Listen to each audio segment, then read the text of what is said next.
Coucou tout le monde, c'est encore la saison des figues, alors profitons-en. Hier, j'ai des gentils voisins qui m'ont donné une belle cagette de figues, donc j'ai fait une tarte salée, elle est trop bonne. Franchement, j'en ai mangé encore un bout ce matin, elle est encore croustillante, même pas ramollie, enfin très bien. Donc là, ça va être une tarte aux figues, mais sucrée. Donc on va préparer la pâte sucrée que je vais faire dans le moule à couronne, voilà, de chez Demar. Alors, j'ai pas le nouveau avec le petit liseré rouge, j'ai pas changé tous mes moules. J'ai pris tous les nouveaux parce que j'en ai déjà beaucoup. Donc, mais c'est la même chose. Il est très bien. Moi, j'adore ce moule et ça fait vraiment des jolies présentations. Donc, il nous faut 120 g de beurre, très mou. Donc, vous voyez, je l'ai fait bien ramollir. Donc, si vous y pensez pas de le sortir un peu avant, passez-lui un petit peu au micro-ondes sur décongélation, mais vraiment un petit peu. Donc, j'ai 120 g de beurre. Je regarde un petit peu, je jette un petit coup d'œil en même temps sur ma recette. Je mets aussi 120 g de sucre que je mélange.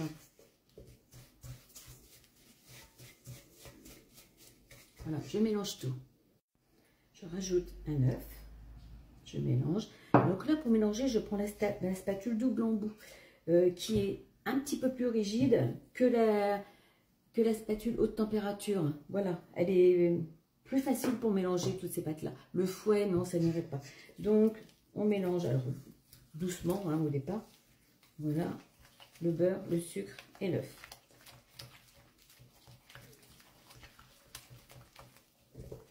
Alors, c'est une pâte sablée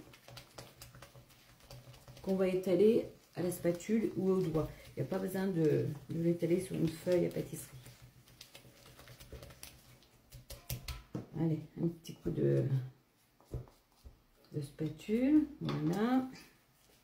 Et maintenant, je rajoute 250 g de farine. Voilà. Et deux pincées de fleur de sel. Dans les pâtes sablées, c'est trop bon. Après, vous mettez une pincée de sel normale si vous n'en avez pas. Allez, on mélange pour faire une pâte sablée. Voilà, tout est mélangé, pas besoin d'y mettre les mains, ça c'est bien, j'aime pas trop. Je fais la pâte comme ça pour vous, sinon moi c'est dans mon robot. Bien sûr, si vous n'avez pas le moule à tarte couronne, il y a toujours une solution. Vous prenez un cercle à tarte d'aller de 22, pas plus de 24 cm, et vous étalez la pâte, donc il n'y aura pas le petit centre, le petit trou au milieu, mais bon, c'est pas grave. Vous pouvez aussi utiliser une pâte du commerce, une pâte sablée, une pâte brisée, mais bon, c'est quand même pas, c'est pas pareil. Alors voilà, ma pâte est bien faite. Alors je vous montre mes figues. Voilà, les figues, je vais simplement les couper en deux. Alors, on va mettre la pâte. Voilà, on fait comme ça, par petits morceaux.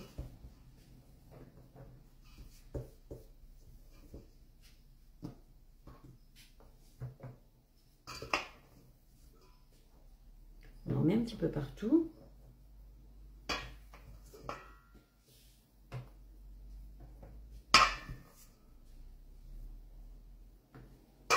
Après, vous n'aimez pas les figues, vous pouvez faire avec des pommes ou avec des poires ou des abricots, même des abricots au sirop ou des abricots frais quand c'est la saison.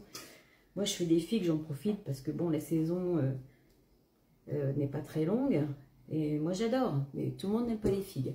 Alors maintenant, je prends ma petite spatule coudée. Quand je vous dis que c'est une spatule qui sert dans tout, et moi j'en ai deux, et des fois même en ayant deux, j'en aurai une troisième, ça serait pareil. Donc j'étale tout comme ça à la spatule, tout en remontant en même temps après sur les bords et sur le centre. Voilà. Donc on prend un petit peu de temps pour le faire, mais bon, c'est tellement bon. Toute ma pâte sablée est étalée. Alors en essayant que ça soit un peu régulier dans le haut et autour, un peu, hein, on fait comme on peut. Maintenant, je vais couper toutes mes figues en deux. Voilà, et je fais déjà une tournée de figues. Si elles sont plus petites, eh ben, j'en mets une petite devant, voilà, comme ça par exemple. Après, elles ne sont pas toutes de la même taille, donc on va les mettre un petit peu en quinconce. Voilà, comme ça. Et après, on versera le petit flan.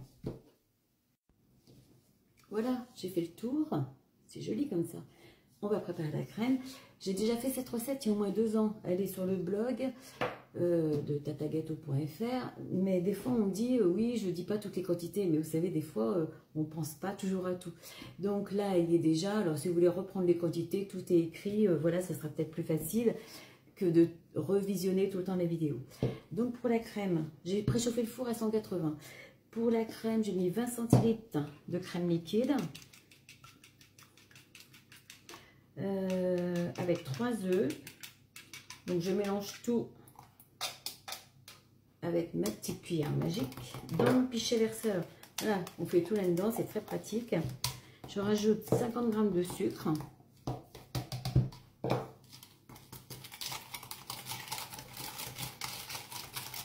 « 60 g de poudre d'amande. Et un petit peu de vanille en poudre.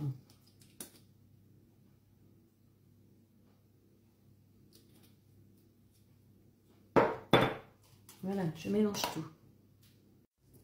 Voilà, ma petite crème est prête. Bien sûr, mon moule a été lavé, comme tous les moules. Posé sur une plaque alu perforée, ça c'est indispensable. Maintenant, je verse ma crème sur les figues.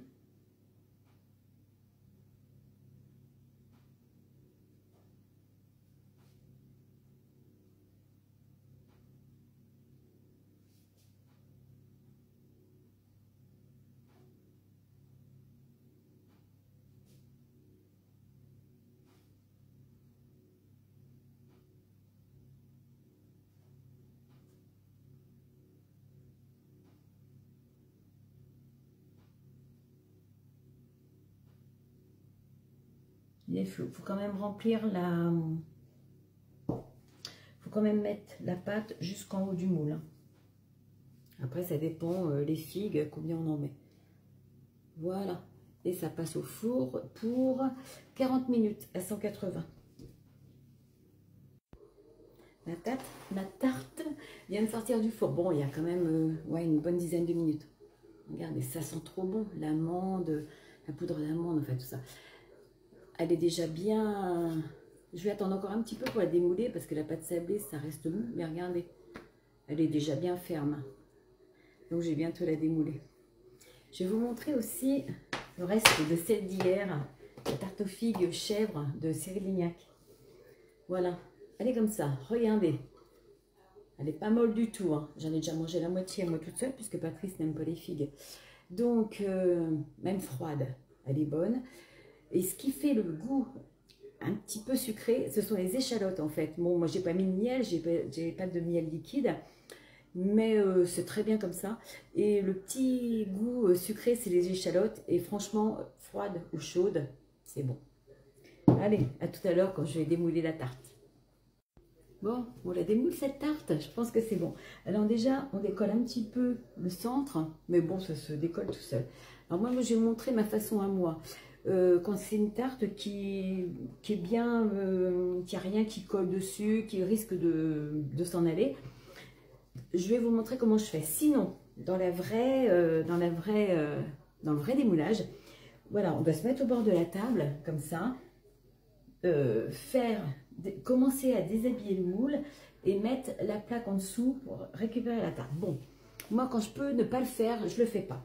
Alors je vais vous montrer mon astuce. Moi, je mets une feuille de cuisson dessus.